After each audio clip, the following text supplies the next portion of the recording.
What up? What up? What up? What is good, ladies and gentlemen? Welcome back to Georgia Sports Central on IE Sports Radio, your direct feed for all things that are sports. It's your boy ACS. Big show this week. Big show. Hawks finally get to see where they got two picks in the first round of the NBA draft coming up in June, and we're going to talk about that. The Braves, these boys right here finally reached 500 on the season. An interesting stat that had I'll talk about later that sort of slipped my mind, and then it became very clear that the attitude I had at the beginning of the season when it came to the Braves and their troubles to start the season, the positivity there was warranted, and I'll talk about that in just a bit as well. The NFL schedule is out there, y'all. The NFL schedule is out there. I look at the Falcons, see what was it primetime games, what kind of interesting things they have on the slate for this season. All that and much more. You're watching Georgia Sports Central on IE Sports Radio, your direct feed for all things that are sports. I shall return in just a bit.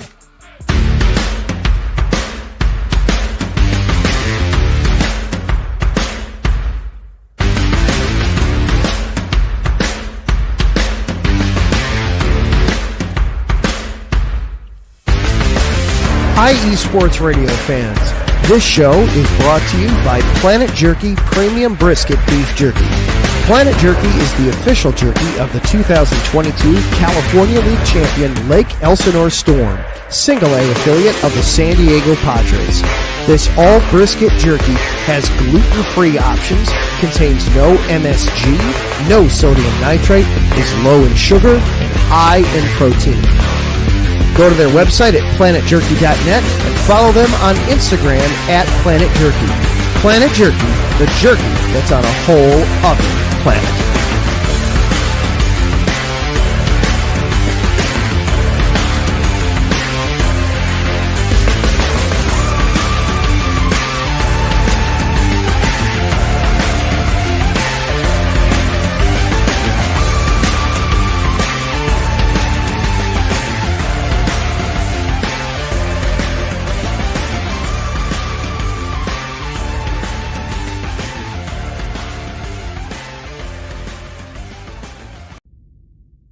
Rise and shine. It's 4 a.m. The stars are still out. The sun is beneath the horizon, but it's time to punch in and go to work. The comfort of your warm-ups turns into the grinding out of your reps as the clinking and the clinking of the plates create a symphony of euphoria. There's no other feeling like it. Earn it, burn it, and take what's yours. IE Sports Radio has proudly partnered with Vital Apparel, a brand that not only fits great, but also promotes and donates to mental health research. Use our code IESR to get 15% off their comfortable and inspiring gym wear and help them on their amazing journey to support mental health. Go hard, take part in your iron therapy, and be strong. Because when your mental health is as strong as you are, there's no telling how far you'll go.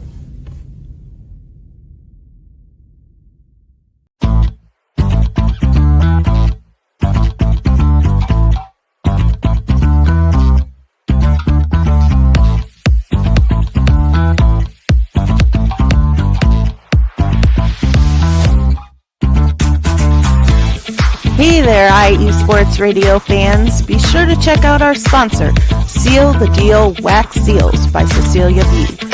You just finished your very own wedding or baby shower invitations and you're looking for that extra special touch?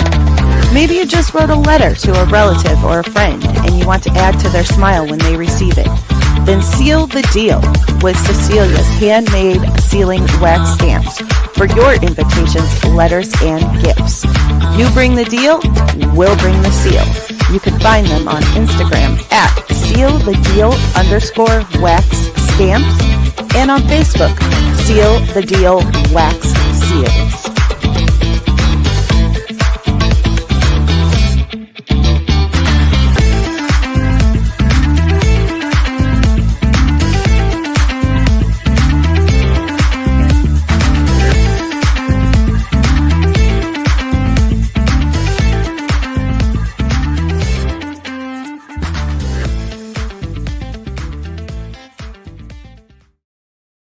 What is up, y'all? What is up? Again, welcome back to Georgia Sports Central on IE Sports Radio, your direct feed for all things that are sports. Let me get this mic. Yes, it's giving me the problems. Anyhow, hope everybody's having a great week. Hope everybody mothers out there had a fantastic Mother's Day. It's just funny when those kind of the holidays hit like that, sort of like when you're already busy as hell. It's like let's make it even busier, right? So yeah, it is what it is. But anyway, hope everybody had a great Mother's Day, and again, hope everybody's week's going well. Mine's going pretty good, man. Going pretty good. Couple things, like I said, man. Let me get this. I like my background mix. Let's get that pop. Wait, can y'all hear that? Let me see something. Maybe there we go. Let's get pop. So, hey man, I'm gonna jump on some Hawks real quick. And right at the beginning of the show, just the Hawks draft picks have been revealed when they did the draft lottery. Obviously, the biggest news coming out of the draft lottery is Dallas getting the number 1 pick, bruh. Man. That's one of the when that's one of those things that happens in sports that are I remember some years back this same kind of situation hit up when I can't remember who it was. It was one of the last place teams didn't get the first pick, and it was the year the 76ers got the number 1 pick and they drafted Allen Iverson. So that tells you how old I am and how long I've been watching sports and paying attention to basketball and things of that nature. That was a long time ago. And this is what happens. So I guess, whatever the NBA has put in place to prevent teams from tanking to get number 1 picks and high draft picks and things of that nature, it's as you can see, it's coming to fruition. The things are adding up, and sort of now you're seeing how this stuff boils down. So yes, the Mavericks have the number 1 pick. Obviously, they have been probably the most newsworthy team this entire season. I mean, I'm serious. Even with the Oklahoma City and all of that kind of stuff when it comes to NBA, that because of the trade of Luka to the Lakers and sort of the way the Lakers bowed out of the playoffs in the first round and just that sort of thing. So, Dallas Mavericks. But anyway, the Atlanta Hawks right now, 2025 draft selection. They got in the first round, they have 2 picks, pick number 13 and pick number 22. So, again, as we get closer to the draft, we'll start analyzing what kind of prospects is out there. Obviously, we know the Cooper Flags of the draft are going to be long gone by the time the Hawks pick 13. So, we'll see, man. We'll see. And I think both of those draft picks are via trades from other teams in previous seasons. So, yeah, just a little bit of Hawks news right there. Also, let's talk about some Dream, man.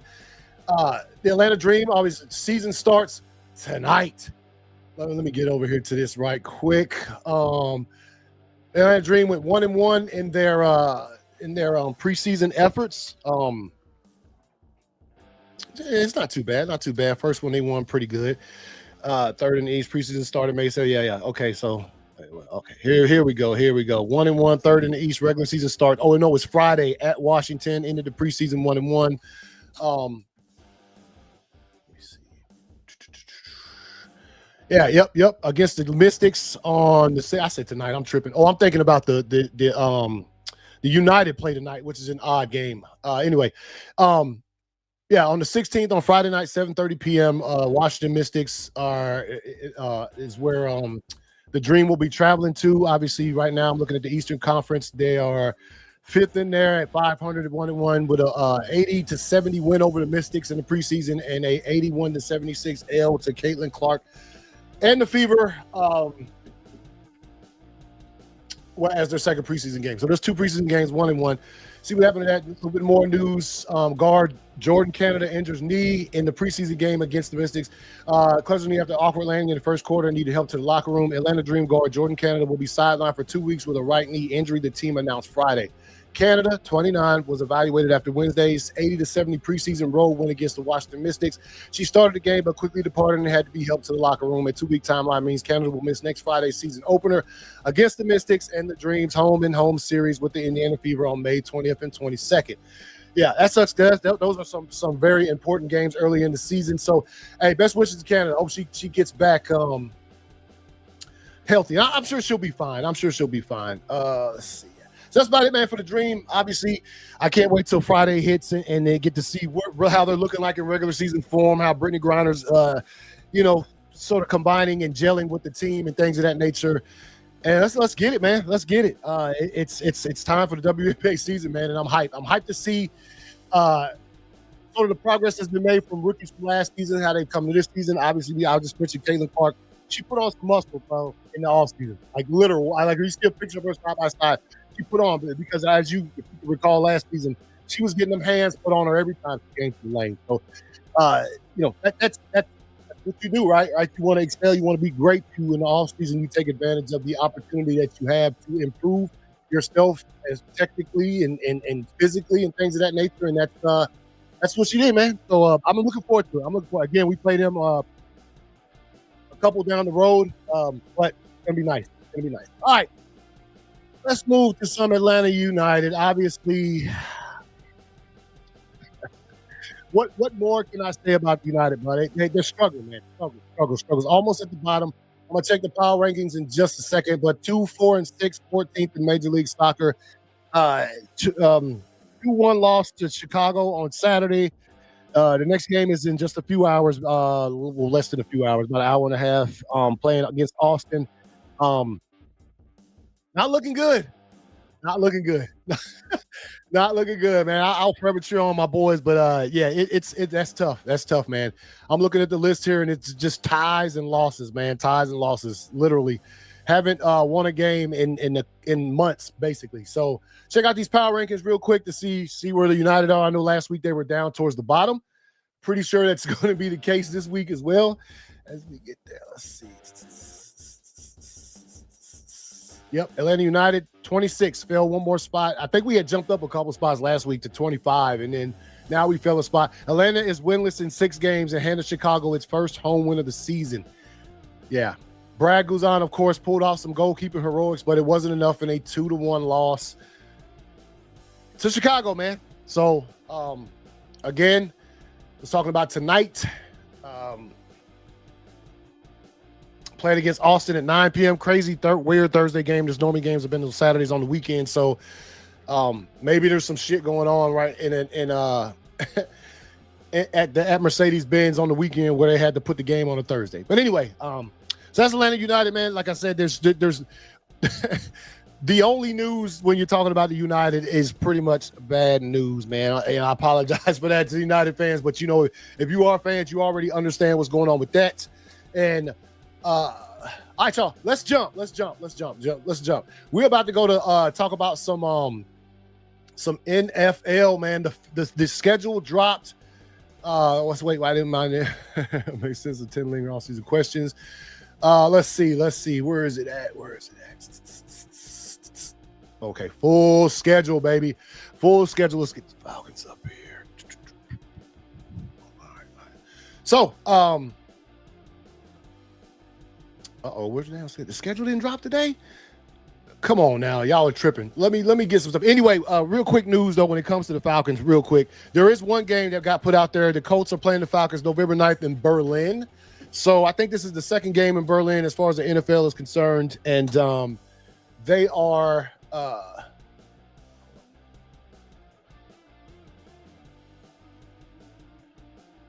going up there. Falcons are going to be the home team, and the Colts will be the away team when it comes to that. All right. Let's see. All right, talk about some Kirk Cousins stuff. I'll try to find this schedule news because I just seen the schedule like before I started. Now I can't get that's what I find it. A March bonus deadline, the bulk of free agency in the NFL draft had passed, and something that seemed like a long shot a few months ago remains a reality. Quarterback Kirk Cousins is still a member of the Atlanta Falcons, and it could continue that way in the training camp and the season. We love Kirk. Falcons assistant general manager Kyle Smith said last week, we love that he's here.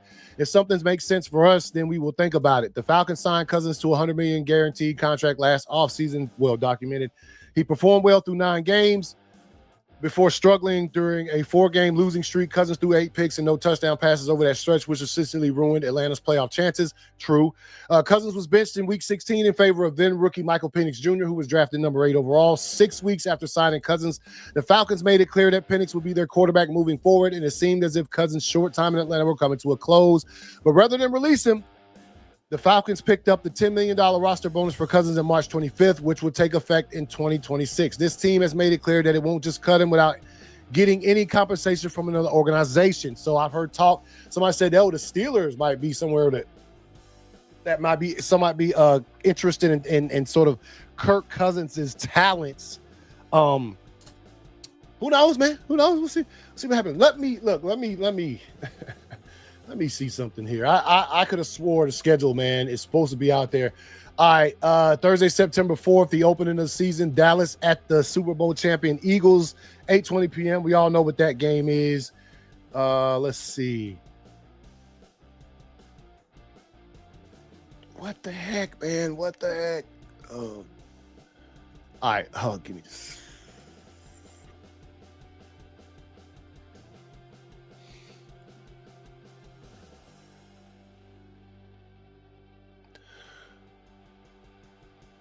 All right. Here we go. Let's check this out here. See power.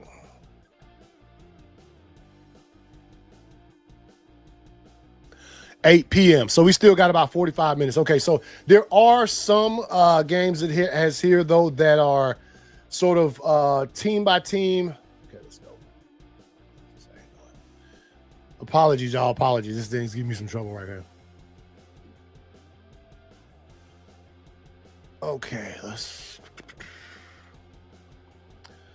see. Under the NFL schedule formula, every team plays 17 games as follows: home and away against its 3 different. Okay, we got that.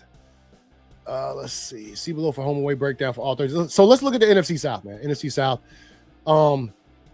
Tampa Bay Bucks. Okay, let's start with the Falcons. Okay, Atlanta Falcons. When it comes to the season, the home games obviously gonna have the Panthers, Saints, Tampa Bay Buccaneers. Are going to be 3 home games off rip, division rivals. That's what it is. But Buffalo Bills are coming to Atlanta. The Rams, the Dolphins, Seattle Seahawks, and Washington Commanders. Commanders game may be cool. Maybe let's see if they throw that thing. I mean, obviously you got Penix, you got Daniels. Let's see if they throw that thing on some kind of prime time or something. You know what I mean? Maybe a Thursday night game or something along those lines. The away games, obviously Panthers, Saints, Bucks. Arizona Cardinals away, New England Patriots away, New York Jets away game. We're going to San Francisco.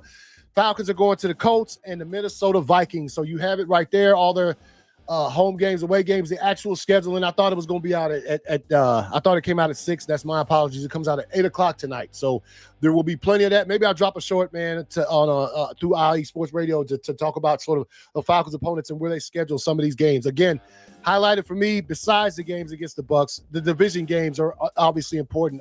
The Washington game is going to be important. Seattle, that's also an NFC game, could have ramifications when it comes to playoffs if the Falcons are at that level when the season, progresses that far and it's looking like they might be a playoff team. Those games will matter. And then obviously the away games, the 49ers, the Vikings are all important. The Cardinals also as well. It's not to say that any games aren't important, but the AFC games are a little bit different when it comes to playoff seeding and things of that nature when it is as opposed to the conference teams that you play and your wins and losses against those things. So there we go. That's the Falcons. Okay, I apologize. I thought we was going to have ourselves a schedule reveal, and that was not to be. It's be coming soon. But we're going to take a quick break. When I get back, we are talking about those Atlanta Braves finally reaching 500. You know what I mean? You are watching Georgia Sports Central on IE Sports Radio, your direct feed for all things that are sports. Be back in a minute.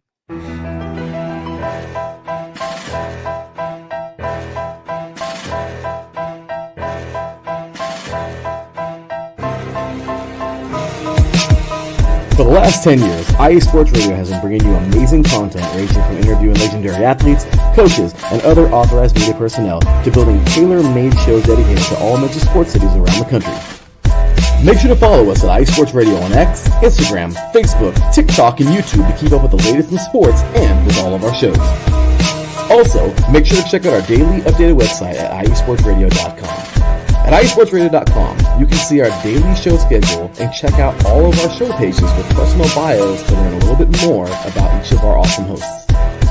In addition to our show pages, you can catch the IE Sports Radio blog, Hall of Fame, Fans of the Month page, and our merchandise shop including t-shirts, tank tops, caps, long sleeves, hoodies, and more. For now over a decade here at IE Sports Radio, we've continued to be by the fans, for the fans, and we thank you all for your support and for making IE Sports Radio your direct feed for all that is sports.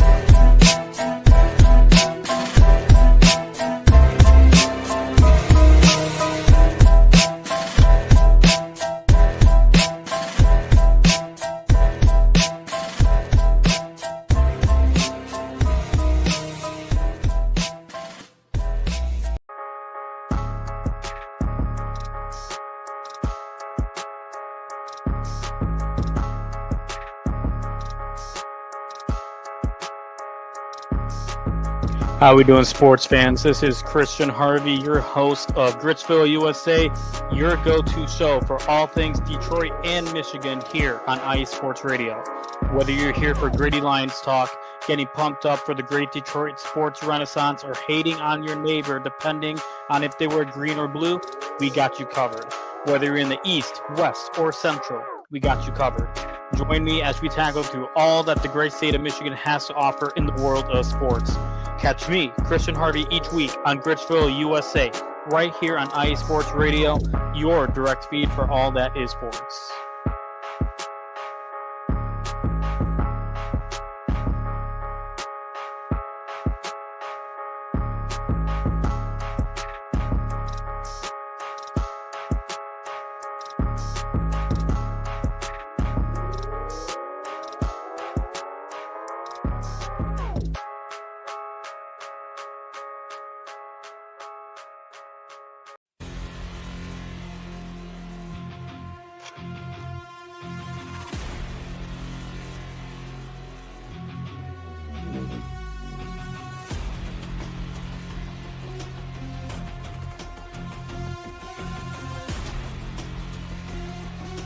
What's up, Pittsburgh? This is Ralph Calise, the host of the Injury Report on IE Sports Radio, your direct feed for all that is sports. Are you that passionate, diehard Steelers, Penguins, Pirates, or just a Pittsburgh sports fan? Then please join me on the Injury Report every Tuesday on IE Sports Radio, the direct feed for all that is sports. And I will update you on all that's black and gold, and have you telling your Pittsburgh fans and friends what's up with Pittsburgh sports. Tune in Tuesday with me, Ralph Calise, the Injury Report on IE Sports Radio, your direct feed for all that is sports. Let's go!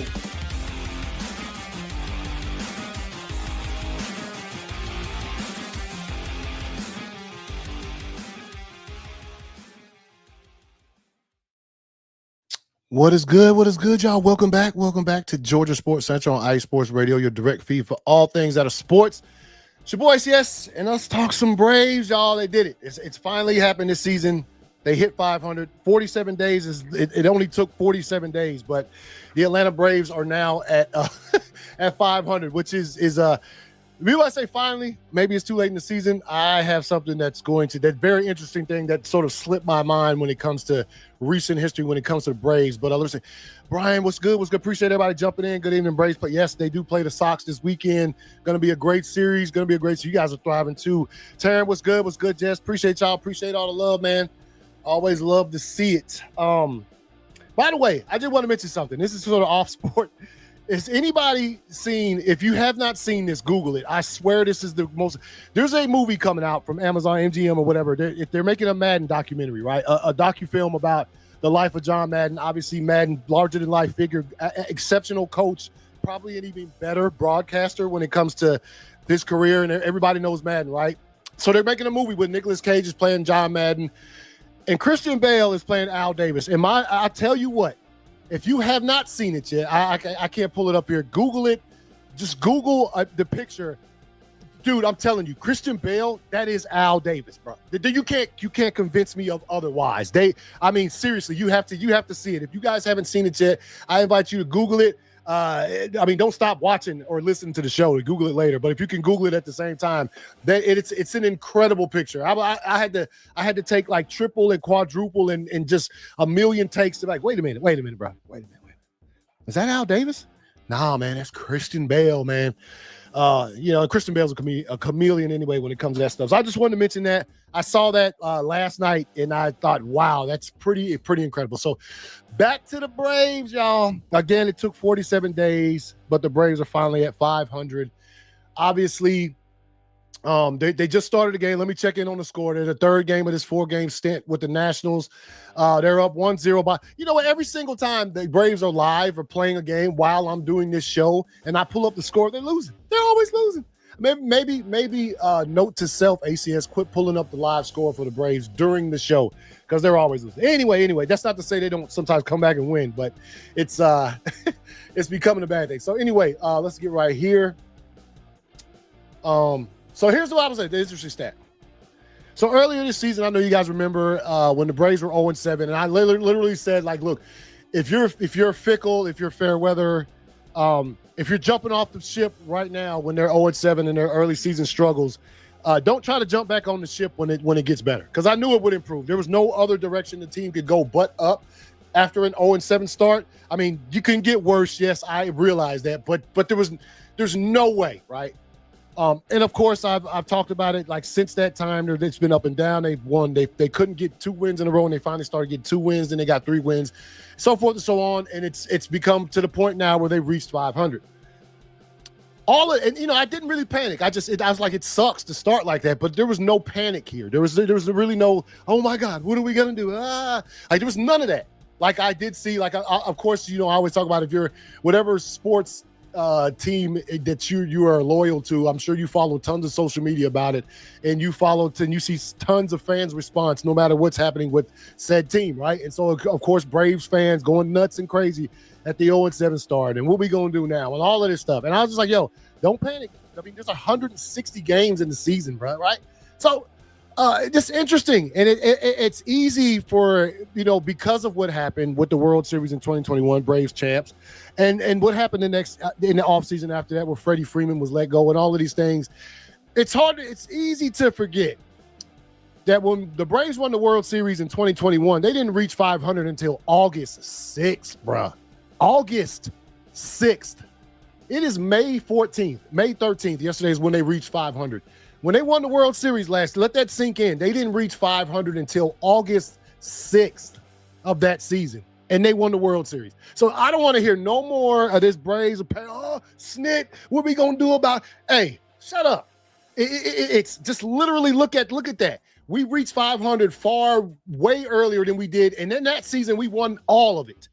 We were hoisting things, right? Hoisting trophies at the end of the season. And the August 6th is the latest point in the season that an eventual league champion achieved a winning record, right? So I can't believe that stat honestly slipped my mind for as long as it did. But when I read it last night, I was like, wait a minute, that is right. That is right. There's a whole lot of jumping ship that season. I remember that now. And then the Braves all of a sudden just caught fire at the right time. And I think, similar to what's with the Pacers, right? The Pacers had a so-so season, but then they caught hot at the end of the season, and now look where they're at right now. They're in the Eastern Conference Finals, awaiting the winner of the Knicks and the Celtics, right? So it can happen, and it's happened before. And I'm not about to sit here and promise you all it's going to happen again, but the Braves reaching 500 at this point in the season is absolutely incredible, considering the last time we hoisted a trophy, we didn't reach 500 until late in the season, all right? So that's pretty good. That's pretty good, man. We're ahead of the 2021 World Series winning team. I think that's pretty great. So right now, 21-21, third in the NL East.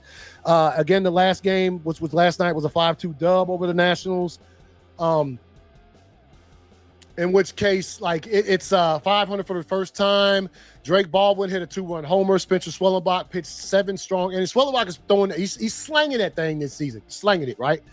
And the Atlanta Braves improved to 500 for the first time this season with a 5-2 win over the skidding Washington Nationals on Tuesday night. The Braves, who begin the season 0-7, head of the Nationals, their 7th straight loss. Baldwin was 3 for 4 with 2 RBI and 3 runs scored. Hey, Baldwin, oh yeah, that's a dude right there. That's a dude right there. That rookie is going to be, yeah.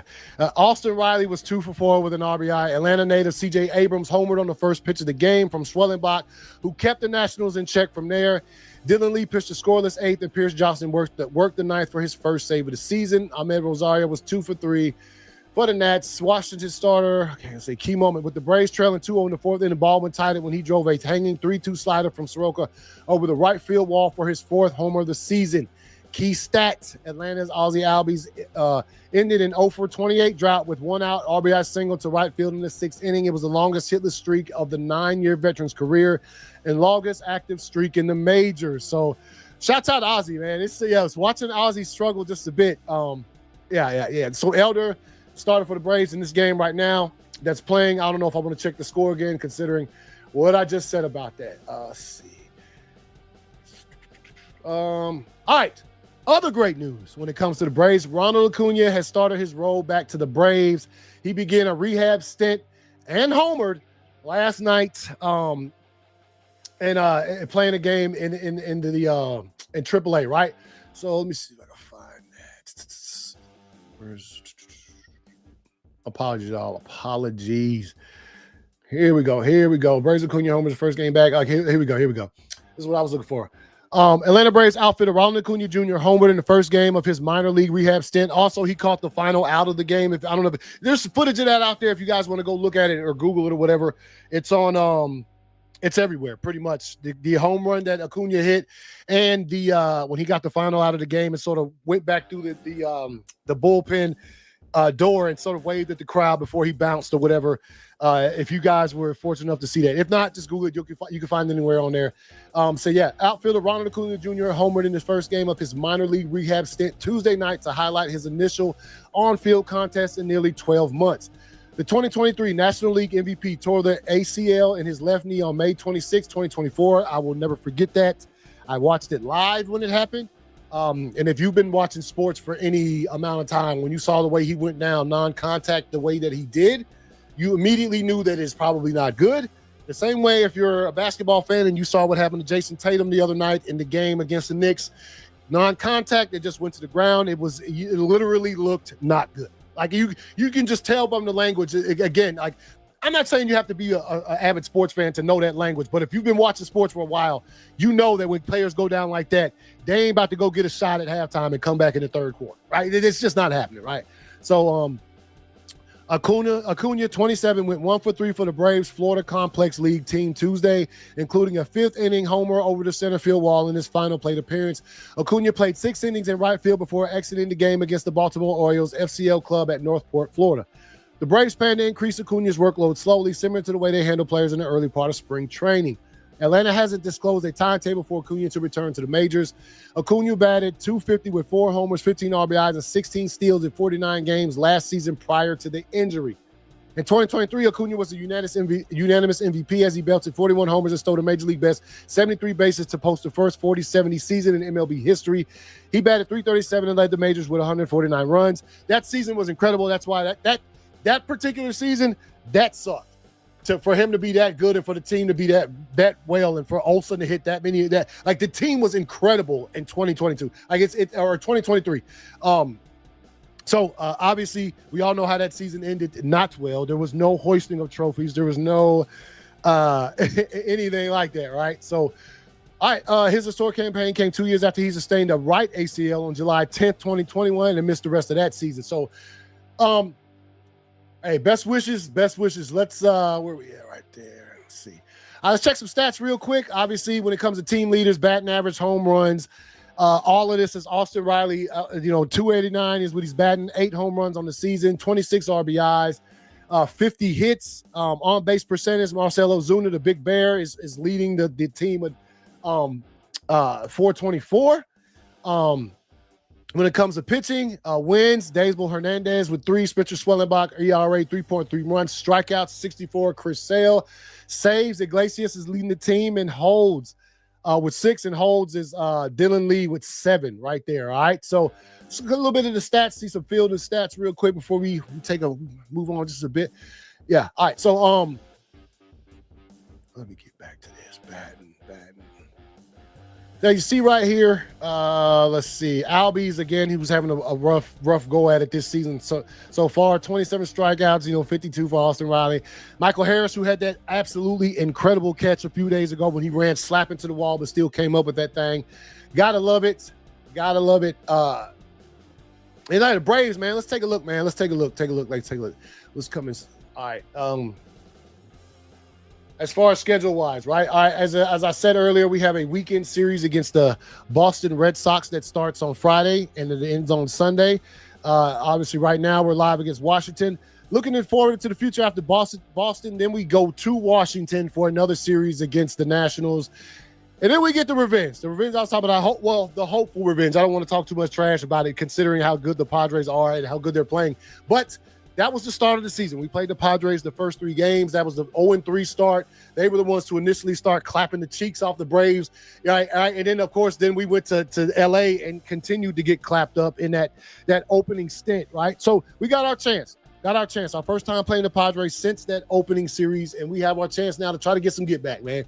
That's all we can do is try, right? And then after that, we go to some more, hated, nasty rivalries with the Philadelphia Phillies, a 3-game stint against them next week or in the week after next. And then we play Boston again. This time it's going to be in Atlanta. Maybe I might be trying to go see the homie PJ's a big Boston fan, man, from the area. See if me and him, I could try to check one of those games out. That'd be cool to check out one. They'll see they're all at there's a 1:35 on Sunday. That's not a bad time. Not a bad time. And then we got the Diamondbacks again in San Francisco, and it rolls on after that.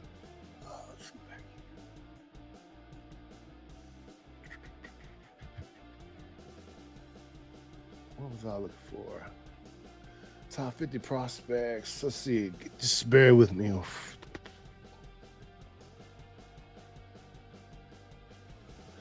Nationals, yeah, they do. Verdugo gives Braves a walk-off. Verdugo has been playing absolutely incredible too. Ever since that dude got here, it's been nice. It's been all right. Let's check this score. Let's see what's going on. Yep, Braves, bottom of the second, 0 outs. Braves coming up to bat. 1-0 Nationals right now winning. Let's see on batter, Matt Olson. Sean Murphy's on deck. Okay, so all right, so all we can do is watch and hope, right? All we can do is watch and hope that we don't get to 500 and then go immediately below 500, right? That would suck. But again, man, as much as it would suck, remember, Braves fans, remember, all right? Remember that stat.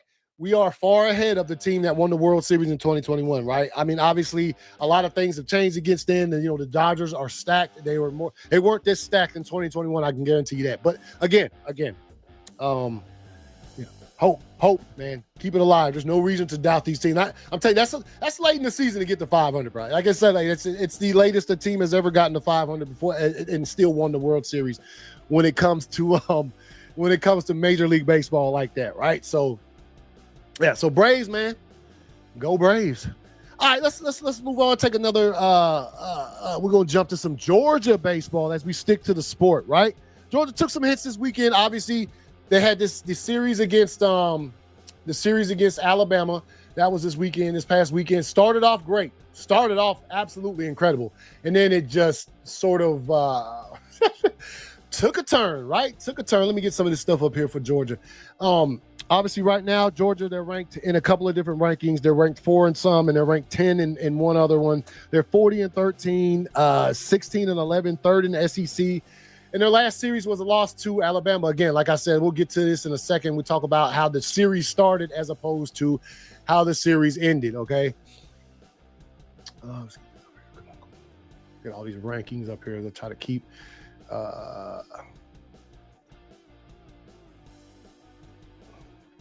all right, here we go. Like the bats were singing, dude. Georgia's bats were really, really singing Friday night, man. I mean, let's get to this. Let's see. All right, schedule load up. All right, let's see.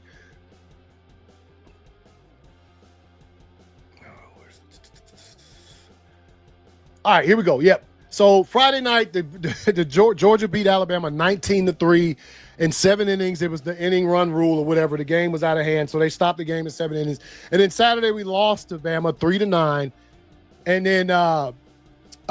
then we lost to Alabama again on Sunday 4-5. So again, like I said, that series started off nice, 19-3. Dude, I thought we was about to run away with that thing, and then we saw what happened after that.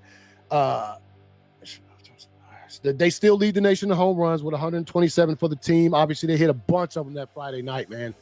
A bunch. So, like I said again, let me get back up here to this. They are 40-13. They reached number 1 in a couple of polls last week, too, man. A couple of rankings. And then, obviously, you go 1-2 against a team over the weekend series, you're going to fall a bit. So, D1 baseball top 25, where Georgia, I think the highest they reached was 6th in that one last week. They're now 10th in that one. As you see, LSU's number 1, Florida State 2, Texas, North Carolina, Oregon, Auburn, Oregon State, Arkansas, Vanderbilt, and then Georgia again at number 10. Talk a little bit of Tech. Tech still outside of the top 25. They had reached it a little bit. I'll talk about them in just a second. And then you get to Baseball America top 25 rankings. And right here, they got Georgia has fallen to number 4, right? The Bulldogs stayed at number 1 spot, lasted just 1 week after they dropped their weekend set at Alabama. Again, losing a weather-shortened finale and failing to carry over the momentum from a 19-3 series opening drubbing. That's right. The Sunday game ended in seven innings because of weather. Obviously, if you live in this region like I do, it's been raining nonstop for 17 years. That's what it feels like. It was an odd series defeat, especially given how dominant Georgia looked in the opener, but the weekend again exposed the duality of this team. On one hand, a lineup capable of overwhelming any pitching staff and a bullpen with high-octane stuff. On the other hand, a group that can run cold offensively and has been prone to inconsistency on the mound. Thus, the Georgia being top 3 or 4 for 2 weeks and then there being top 10 for the next week. You know what I'm saying? The Bulldogs will look to recalibrate with a struggling Texas A&M coming to Athens to close the regular season. So with that being said, the Bulldogs, Georgia, will finish the season against Texas A&M in a weekend stand this weekend, and then SEC championship game and things of that nature. All right. This is what is this? This is Perfect Games top 25 rankings, in which Georgia has fallen to 4. You got LSU at 1, Auburn, Oregon, Georgia at 4. Other notables. See, this one has Vanderbilt at 11. Vanderbilt was like 6 or 7 in a couple of those other ones. And again, no Tech. Sucks they fell out of the rankings a couple weeks ago and haven't made their way back up. But talk about them in the win. Georgia baseball. Let's see, falls in rankings. Yeah, Georgia baseball falls in rankings after series loss at Alabama. Obviously, the Georgia Bulldogs baseball team is ranked number 8 in the May 12th edition of USA Today Sports Baseball Coaches Poll. Georgia dropped 2 spots after losing 2 games over the weekend. I just mentioned that, whatever. So after the Texas A&M series, Georgia baseball will play in the SEC tournament. Georgia is currently tied for 4th in the SEC baseball standings. UGA can get a double bye in the SEC tournament if the Dogs can secure the number 4 seed or higher. So right now, we're the 4th seed in the SEC. If we can continue to keep that seed, which I see no problem with that, as long as we can take care of business against Texas A&M this weekend, then we get a double bye. We could probably need that, right? Again, the perfect description, man. I have to say that from falling with this is when you talk about Georgia's baseball team is right here, man. Again, Georgia looked it over, but the weekend again exposed the duality of the team. I'll say again, on one hand, a lineup capable of overwhelming any pitching staff and a bullpen with high-octane stuff. On the other hand, a group that can run cold, and it doesn't make sense, right? You come out and you score 19 runs against a team like Alabama on Friday, and you don't even get anywhere close to that for the rest of the weekend. So obviously that's you never want to see that when it comes to that. But let's see when the SEC championship games will start for Georgia. Let's see SEC championship. Okay, it doesn't have. Okay, SEC tournament starts May 20th, so about 6 days. We'll start that at. It says Hoover, Alabama. So okay, we'll see with that, man. We'll see. Let's drop off of this one real quick. Let's go to Georgia Tech.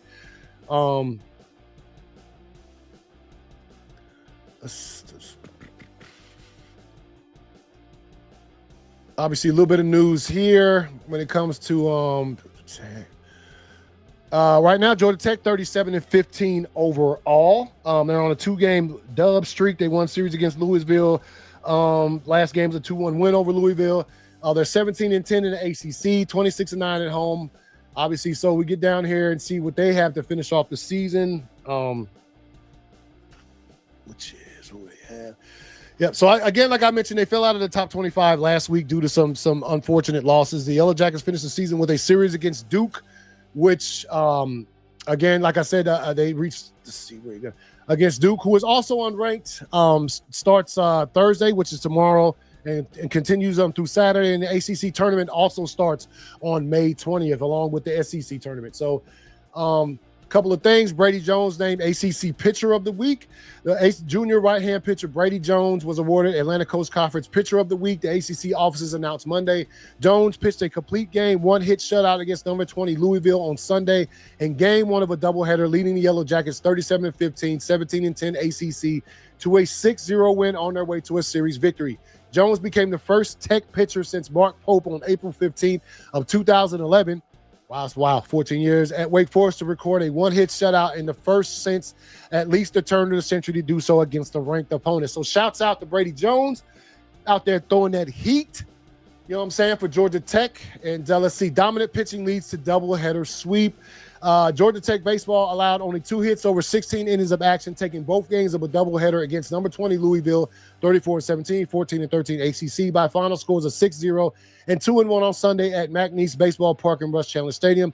Brady Jones tossed the Jackets' first complete game shutout of the season in Game 1 before Jalen Payton threw 6 no-hit innings, and Mason Patel polished off the final 3 for back-to-back one-hit games from Georgia Tech pitching staff to cap off Danny Hall weekend. So again, as we look at Louisville was ranked, man. So let's see if Georgia Tech, obviously they didn't climb back into the top 25 this week. See what they do against Duke, and maybe they can, get their way back into becoming ranked before the ACC tournament starts, which is coming pretty soon.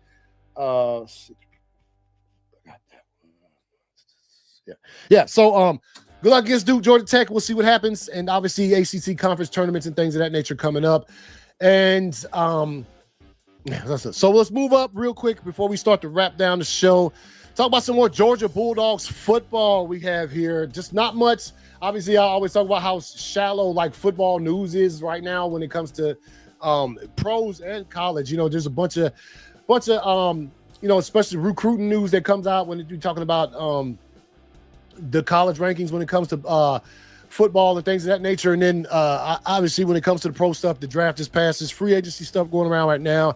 But again, it's not like there's this super ton of news that's just keeping itself afloat around this time of the year when it comes to sports or when it comes to football. It's up here. Let's see. All right. First of all, real quick news. When it comes to Georgia, congratulations to Georgia football's Herschel Walker, UGA tennis's Manny Diaz, and UGA women's tennis Jeff Wallace on being selected for induction into the UGA Athletic Association Circle of Honor class of 2025. Herschel Walker, it's a long time coming, baby. Herschel Walker hadn't been enrolled at the University of Georgia since 81, right? So he finally is going to be inducted into the UGA Circle of Honor in 2025, along with Georgia men's tennis coach Manny Diaz and Jeff Wallace of Georgia women's tennis, right? So shouts out to Herschel Walker, Manny Diaz, and Jeff Wallace for their induction into the Georgia Circle of Honor. All right, let's move on to some extra news when it comes to that. Let's see. Amid 5-star recruiting battles, Georgia winning commitment from Jordan Smith should not be overlooked. If you're a Georgia recruiting fan, you've had plenty to follow and keep up within the previous 8 days, and we have. Of course, I talked about it last week. On May 5th, Georgia pulled in a commitment from 5-star quarterback Jared Curtis, which is fire.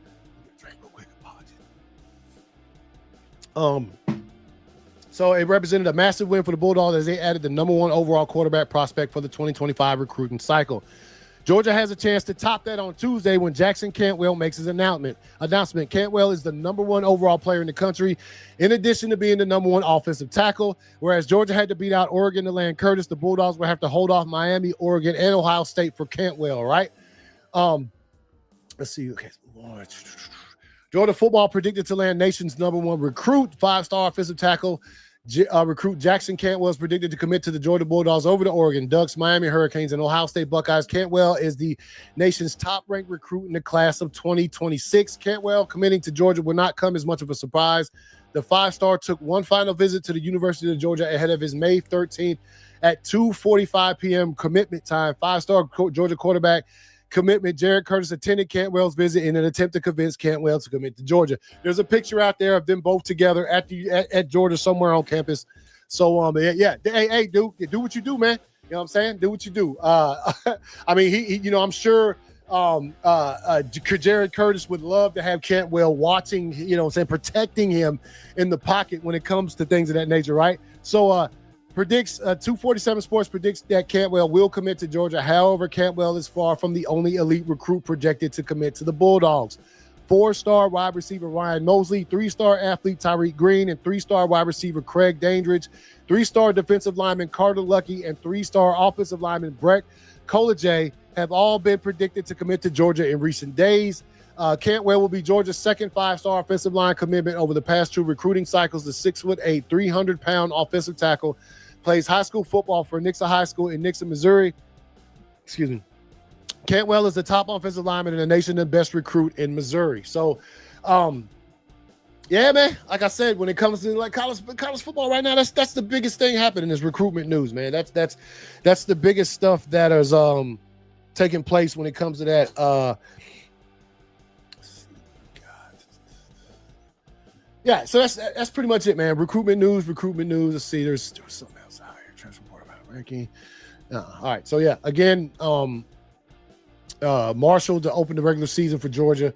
When that becomes it being said, 7 Jackets. Let's talk about some Georgia Tech real quick before we bounce up out of here. Georgia Tech football, 7 Jackets to enter Georgia High School Football Hall of Fame in 2025. Let's see who they got right there. So, all right, the Yellow Jackets represented in the class of 2025 High School Football Hall of Fame. Keith Brooken. Shouts out to Keith Brooken. I remember him for the Falcons. Kim King, quarterback Joshua Nesbitt, defensive lineman Coleman Rudolph, edge rusher Jack Rudolph, fullback Stumpy Thomason, and defensive lineman Reggie Wilkes. All 7 of these players will be induction to the Georgia High School Football Hall of Fame in 2025. Shouts out. Let's see. Also, Jackets add wide receiver, kick returner Rakeem Smith via portal. Georgia Tech added to an already deep wide receiver room and another option in the kick return game on Tuesday morning with the signing of Rakeem Smith from the transfer portal, with the news originally being reported by 1-3's Pete Nichols. The Jackets edged out Cal, UCF, and UConn to land Smith. Let's get back here. Let's see. Go back. Oh, here we go. Find this right here. Kickoff time set for the season opener at Colorado, which I think they said is going to be broadcast on ESPN, considering, it's Colorado, Deion Sanders, all of that. And at Georgia Tech, kickoff time set for the season opener at Colorado. Georgia Tech football's highly anticipated 2025 season opener at Colorado on Friday, August 29th will kick off at 8 p.m. Eastern Time, 6 p.m. Mountain, and be televised nationally on ESPN. ESPN announced the kickoff times and television arrangements for the 10 high-profile college football games during the 2025 Disney Upfront in New York on Tuesday. So, yeah, man, 8 o'clock p.m. kickoff in Colorado for Georgia Tech to start off the 2025 college football season. Hey, Ralph, what's good, bro? Appreciate you, man. Appreciate you having a great show, man. Appreciate the love, y'all. So, yeah, man, that's pretty much it right now. As far as it goes for Georgia Sports Central, I know that the schedule should be coming out in about less than 10 minutes. The NFL schedule will be out for this coming season. I'm sure that's going to be the topic of a lot of conversation going forward. And so, yeah. I'll see you guys next week. Again, Braves, I'm not checking the score again before I wrap the show up. You guys check the score if you're interested. I think it's sort of a bad luck thing. Let me make sure I ain't got nothing else here for you guys before we bounce. Yeah, man. So, yeah, you have been watching Georgia Sports Central on IE Sports Radio, your direct feed for all things that are sports. Love you guys. Peace out. We'll see y'all next Wednesday. Y'all